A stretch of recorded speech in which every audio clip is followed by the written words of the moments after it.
Sky News Real Estate is general in nature. Viewers should seek their own professional advice before purchasing products or services.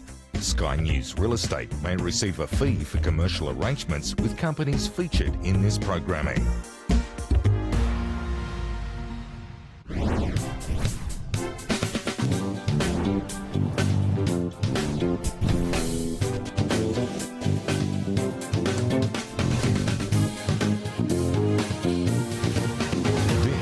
Sky News Real Estate. Smart investing. Hello and welcome to Smart Investing. I'm Chris Gray. On tonight's show, whilst some people think that the market is going down and should be avoided at all costs, others think that this is the perfect storm that they've been waiting years for. So which view is correct? Now, how do you know that a property is priced at the right price from a buyer and seller perspective, or will that never be the case? And what areas are the best to buy in right now? Well, joining us tonight is my two favourite people, Charles Tarbey, Chairman and owner of Century 21 Australasia, and News Corp real estate expert Tom Panos. And I've got both you guys for the whole show. What a perfect show, hey? Lovely, how lovely. Now, Tom, sellers obviously invest a lot of time and money into building a campaign. They try and hire the best agents, they spend lots of money on marketing and taking it to auction, but sometimes they get an offer within the first few days. Should they be taking that offer in the first few days, or if they've spent all that money, should they make the campaign run all the way through? Potentially they should be taking it, but a lot of vendors, Chris, have got this theory in their head that if you get a figure in the first 3 days, that you're going to get more down the track. There's a group of people that are qualified buyers, they're ready to go, they've been looking at other property, and when a good property comes along that suits them, they actually go in and make an offer. Sometimes that happens in the first week of a vendor's campaign. So what I say to vendors, it's not how long you've been on the market, it's how long the vendor has been in the market, and you should be making a decision on those parameters. Now, Charles, should the agent be having that conversation when the offer comes in, or should they be having that 3 or 4 weeks before when they're actually pitching for the business? Yeah, when an agent lists the property, that's when the property is sold. That's when it's negotiated. It's negotiated at the time of listing the property. There's no point in 3 or 4 weeks' time going down the track and getting an offer and the agent saying, what do I do? That happened right at the start when you educated the seller on the process. But one of the critical things that's important about taking an offer before auction dates is never ever to take it off the market. If an agent has an offer, tell them to bring that offer with a signed contract that the vendor is prepared to sign then and there. If they don't do that, they run the risk of stopping a campaign halfway in the middle of it and that buyer disappearing. So you can't have a cooling off period, you can't do any of that, because there are professional buyers out there who will sign something that gives them a cooling off period, all the campaign stops, the whole thing slows down and nobody turns up at the auction. And I've seen that happen before. It's a very, very dangerous time. And it can be a very clever thing for the buyer to be able to go and do that. I've seen it happen. So how does that work? Because I know where we buy in the blue chip locations, no agent in the eastern suburbs in Sydney would ever take an offer unless it's got 66W and it's a guaranteed deal. What do you do in places like Brisbane? Because you automatically get a cooling off period, don't you? Well, I'm not sure of the legislation right across the country, but I have to say that it's a dangerous time, and I've seen it happen where the vendors and the agents have gotten excited, they've accepted an offer and they've signed a contract. Contract was eventually withdrawn because there was a cooling off period, and the agent and the seller were standing there with no bidders on the day of the auction. There was a bidder, but it seemingly wasn't the buyer that tried to take it off the market. But also the property can go stale because the other buyers question, well, I thought the property was sold, it's not sold now, well, maybe there's something wrong with it that I can't see. Yeah, they don't turn up. Yeah. They don't turn up. So, Tom, if you're a buyer, what can you do to the agent or the vendor, if you know the vendor, to try and persuade them to take that first offer? So if I'm going to come in with my best offer straight away, how can I convince the agent that maybe isn't educated that it is a great offer? You've really got to convince the vendor more than anything else, because the vendor's going to have that final decision. Now, there's one way that you're going to actually not convince the vendor, and that is if you go in with a very low offer and that vendor gets upset with you, when you go counter, they're already got emotional detachment from you. They don't like you because you went in and you gave them a low number, and that upset them because they love their home. So what I would say is, if you're a buyer, what you do is you actually give them the best offer and actually follow it up and say, by the way, if this offer isn't accepted by this date and this time, my offer is being withdrawn because I want to be looking at other properties, or they might be actually negotiating on another property. So they actually put in a really strong offer, and they actually have a deadline for that vendor to accept that offer. Because, Charles, vendors do have principles, don't they? And everyone thinks it's the most money will always win, but if they hate a buyer, just like Tom says, they'll take someone that's straighter. We've seen it happen many, many times, you know, and you make an offer. Was it those people in that yellow Volkswagen? Yeah, well, I don't care if they give me full price, I'm not selling it to them. Because it's true, it's their home, it's still their home until it's sold, unless it's an investment property and they don't have that emotional attachment to it, Tom. But I have seen it happen too as well, where people just won't. They will not sell it to that person. And that's the thing, so you can't insult them. Now, with vendors, do they need to have an understanding of the market, or can they just trust the agent? I think the best partnerships are where you've actually got a collaborative partnership between an agent that knows more than you do, but you at least have got a rough understanding of what has sold in recent times, that you've got a rough understanding on what the marketplace is doing, and most importantly, you need to have high-level trust with the agent, because if the agent is sitting there after 2-3 weeks and saying to you, hey, listen, we've got 2 or 3 people that have come through the property, your price guide or the price that we're marketing your property at is not creating interest and engagement. If we stay this way, we're going to be stuck, and we're going to actually be the reference point that sells other properties around here. So I think you need to have some level of understanding of what other homes are in the area, but a bigger understanding of trust with the agent. Because how does the seller know that they've priced it right? Because if you've listed it at, say, 500 grand and you get an offer for 500 grand on day one, the automatic thing is, well, it's too cheap, maybe I should have put 550.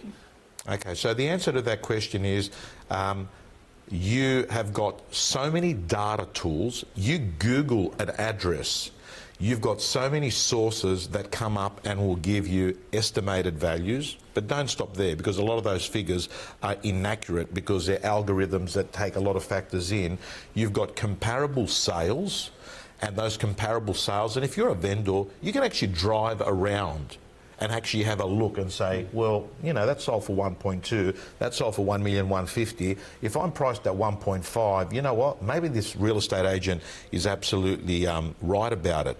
But the other thing, Chris and Charles, and you'll know that this is very important, when you've got a market that's transitioning down, the problem with looking at historic data is you're comparing a marketplace that is not equal to the marketplace today. I'm seeing prices change in fortnights at the moment. I'm saying don't look at comparables that have hit CoreLogic RP data 6 weeks ago, because a lot happens in 42 days in real estate. Surely does. And I think, again, Chris, it goes back to what I was saying earlier with the education of the seller. In my experience over the years, I discovered 11 things that could go wrong in a real estate transaction. And so when I was listing and selling with my sellers, I would tell them about these 11 things. So you'd set the stage for them. And many of those things are, look, what if you do get a quick sale? Because with my database, if I had the right property, I was able to find that buyer within 24 hours. And I needed to tell my seller that, because if I didn't, they would say, again, you know, we've sold it too cheap. They then put it back on the market at a higher price, and it doesn't sell. And in 4 to 6 weeks, their circumstances may change, and now you've caused them damage because you didn't educate them at time of taking the property for sale. To me, that's a really critical time. And the perfect segue to see what's happening in the market at the moment. And we'll start with the auction clearance numbers. What a wonderful marketplace we're in right now. 63.1% was the clearance rate this time last week, for starting from the Sunday. But if I go off exactly this time last year, it was 69.8, so actually starting to draw closer and closer together. There is a changing marketplace.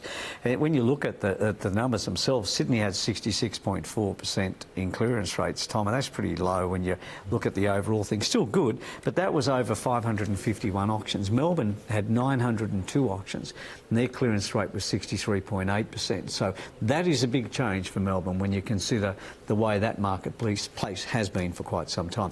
But the best one, and we always talked about this, that there's better than this time last year. Adelaide continues to perform, mostly better than this time last year. And Brisbane performed better than this time last year. So those two capital cities are ahead, whereas the others have all fallen behind. Now, Tom, a few years ago, your middle name was 100% clearance rates. Things, even though you're in a blue chip market, have things changed in that market as well? They have changed in that market, and I would go off and say that that number that Charles is talking about, 60%. Look, the reality is that there's still a group of properties that aren't reported by the time that the auction clearance rates are announced, the uncollectibles. Correct, yes. Uncollectibles generally have got a higher tendency to be unsold than sold. So we all know that that number is probably factored down a week later, and a number of commentators talk about that.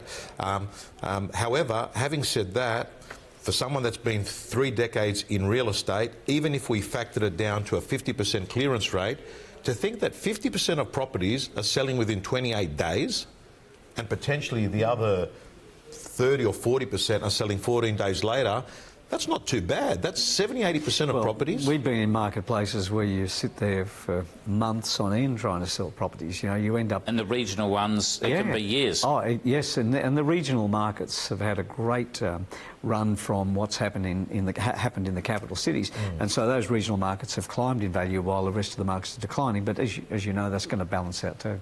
Well, let's have a look for homes advertised for sale. Well, they're less this week. Each week they've been slightly less. It's 0.25%, 0.25%, lower this week than last week. However, there's 4.54% more stock on the market this time than this time last year. So again, you've still got fewer buyers, less overseas money, and more stock on the market. And I think that's the indication as to why the market's going the way it is. And how about rent price movements? Yeah, 1.38% up over this time last week. But still, you know, that's not a massive improvement. Most of the capital cities are levelling out at the moment, including Hobart, which we've been watching closely because that went through the roof for a while. Wonderful. And finally, the vacancy rates. Yeah, really good. 0.756% for the 3 capital cities. The Melbourne market was the best at 0.64%. Sydney came in at 1.65%, and Perth climbing up again, 8.98%. So watching that last 3 weeks, it's been in the mid to high 8s. Wonderful. Thanks for that information. Wonderful. Well, up next, we'll take a look at whether or not we're about to face a downturn in the property market. We'll be back soon. You're watching Sky News Real Estate. Smart investing. Back to Sky News Real Estate. Smart investing. Welcome back to Smart Investing. Now, with many buyers and sellers depressed by the thought that the market is going into a downturn, many contrarians are thinking that this is the perfect time to invest. So, what is the right perspective to take? Joining me on the show tonight is Charles Tarbey, Chairman and owner of Century 21 Australasia, and News Corp real estate expert Tom Panos. So, Charles, what are your thoughts? Should the contrarians be all excited that now's their time? I think most of the property I've bought has been when the market has been in decline, because you don't have as much competition. There's a lot more opportunity, a lot more stock. You can take your time making decisions. You don't have to rush into the proposition, which is what a lot of people do. They get emotionally caught up, and you see it at auctions, and they pay more than they think they should, or they planned to. So I think right now the market is in decline. That nobody can deny that. There's definitely a change around the countryside. And I think if anybody's out there buying, it's a wonderful time to buy. But see, that also brings the investors back in the marketplace. It also gives the first home buyers, all of a sudden, if the prices are coming down and their salaries are going up, and the government grants are still there, well, that affordability issue starts to change, albeit only a small amount. But it all starts to move in favour of different people. It was in favour of vendors. Now it's in favour of buyers. The market's still good, whichever way you go. Because, Tom, you're an auctioneer, you see it every week. If someone's cashed up, they've got money to spend, I assume they've got more choice now. If they're confident on the market, surely they can just keep going to the auctions that are 50% clearance rates and pick the right one. Chris, logically, commercially, all those factors, an intelligent person would say to you, you can save $100,000 to $200,000 on a purchase versus, say, 6 months ago. However, some research in 1979 from a behavioural economist, which is very relevant, his name was Carmen, he studied that people feel more pain losing $1 than pleasure winning a dollar. And I think that in this marketplace, what you've actually got is people that are saying, hang on a second, I'm going to sell my home $50,000 less, so I don't want to do it. But what they miss is the second chapter of the book. You're probably going to be buying a home $100,000 cheaper than 6 months ago. So when you look at the total picture, sell 50 less, buy 100 less, you're $50,000 in front. But psychology always has, when the market's going up, you've got this fear of missing out. So commercially, 100%. But try and get the average punter to understand they're actually better off upgrading in this market. And the accountants get it because they've got no emotion. Well, they can just look at the numbers. Well, you are the perfect example because you're an accountant talking to us about real estate. Used to be, Tom. Not anymore. Yeah, don't blaspheme my name out there. I think the DNA's still in there. The blood still pumps around. There's a brain tattoo that says Bachelor of Accounting in your head, and that's not going away. I said to him once before on the show that he doesn't resemble, in most accountants, he doesn't use his personality as a contraceptive. But I shouldn't say things like that, though, should I? Probably not on TV, Charles, but never mind. Because some of my best mates are accountants. But so my next question to you is, I guess, what's the upside for sellers in the contrarian market? Is it exactly what Tom says, that look at the opportunity? Well, it is, because it's all relative. You know, if people are buying and selling in the same market, it really doesn't matter. It's those that are buying, that don't own, that are buying in a market that's moving up, or sellers that are selling to cash up. And if they don't use that cash to buy more property, then they're going to find themselves out of the market. You see people selling in Sydney and going to Brisbane, and then they wonder why all of a sudden they can't get back into Sydney because Sydney's jumped and Brisbane hasn't. So it's really about lifestyle. So I'd say to anybody, if you're buying and selling in the same market, it really doesn't matter. But if you're buying or if you're selling and you're not doing anything else, then there's opportunity for you if you're buying. If you're selling, it could be damaging. And again, the contrarian view on that is, like going to Brisbane, is a lot of people go to Queensland because they're going to save on land tax or they're going to save on stamp duties. But if the market's only rising at half the amount, they go and save 2 or 3 grand, but they lose 25 or 30 or something like that. I mean, if it's for lifestyle, great, and you want to live there, that's exactly. awesome. I just came down from the Gold Coast. Yeah. Very nice and warm up there. How do buyers choose where to buy? I guess Australia's so big, there's so many different choices. What dictates where you should be buying? I think affordability is definitely one. I think also employment is obviously a massive one. If they can't get employment, if you want to buy somewhere where you can afford but you can't get a job, and you're going to be in trouble unless you're going to buy it as an investment and rent where you want to live close to your work. But the lifestyle of most of the generation out there now, first home buyers, and they want to buy the dream home first, and that causes a lot of grief. So I think buyers really need to balance what they want to do. I'd say buy, but I also say to people who say, oh, should I just get into the market? No. Don't just get into the market, because some areas you get into, there'll be no capital growth for 10 years and you've got absolutely nowhere. So there are some danger spots and they should be aware of those. And employment is a big one associated with it. So, Tom, just like before the break, we said to some of the sellers the first offer could be the best. How should buyers dictate when they buy? Should they get the best one, or is tomorrow could be even cheaper, but then maybe the market turns? If I'm a buyer, what I'm looking at, pretty much my general philosophy in buying is don't get too obsessed about 5 or 10 grand, 15 grand, 20 grand, either way. Aim to buy the worst house in the best street. Aim to buy in suburbs that you might not get the best property, but that's where the fish are. You know that there's going to be fish there fishing in 3-4 years. So I wouldn't get, too obsessed about, oh, if they don't take 785, I'm going to go buy that one for 765. I say make a decision with the end in mind, and the end in mind is pick the right property over the right price. You're right, yeah, because if it's long term, really, what does a few $1,000s mean? And you look at some of the areas people would never have bought in the past. Redfern, for example, and even when you look at the inner city, parts of inner city, people say, I would never buy there, but look at how fantastic those locations are. Like in 15 years, people don't remember the price they paid for a property. They've got a rough idea, they don't remember. So I think that what you buy value, you buy things that you know are going to appreciate too much, and you don't make a decision on a few dollars. You make a decision on a whole picture.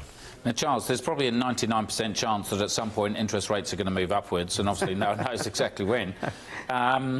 what should buyers do? Because obviously, potentially they're buying cheaper now, but it's going to cost them more, so where's that balance? Yeah, and if they're a married couple and they're both working, that could be even a double whammy if, say, one of them can't work, or they decide to have a family, or unexpectedly they're having a family.